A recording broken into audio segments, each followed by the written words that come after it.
আপনাদের সাথে একটা ঘটনা শেয়ার করি।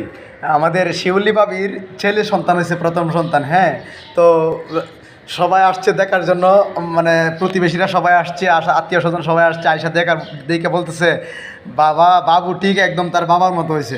শুনি না তো, শিউলি ভাবি অনেক মন খারাপ করছে, মানে এত মন খারাপ করছে যে মানে সবাই বললো যে তার বাবার মতো হয়েছে। কেউ মানে মানে বাবুটা একদম মার মতো একটু হয় নাই, কোনো দিক পায় নাই, এটা মার মন খারাপ হয়েছে। তো পরের বার আবার মানে আরেকটা সন্তান হয়েছে, তো সবাই আসতেছে, আবার ছেলে হয়েছে, সবাই আসতেছে, আয়সা বলতেছে একদম তার বাবার মতো হয়েছে, একদম তার বাবার মতো, মানে এরকম বলাবলি করতেছে। তো তার এবারও মন খারাপ হইতেছে। তো মন খারাপ হইতে হইতে মানে হঠাৎ করে বাবু আর কি বিছানায় প্রস্রাব করে দিছে। এখন সে মানে শিউলি ভাবি কাপড় চেঞ্জ করতেছে বাচ্চার। এখন কাপড় চেঞ্জ করার সময় সবাই বলতেছে, কি তুমি না বললা ছেলে বাবু হয়েছে, এত দেখি মেয়ে বাবুর মতো। কইতেছে যে সবসময় তো বলেন, আপনারা তো সবসময় বলেন বাবার মতো হয়েছে, বাবার মতো, সব কিছু কি বাবার মতো এইব?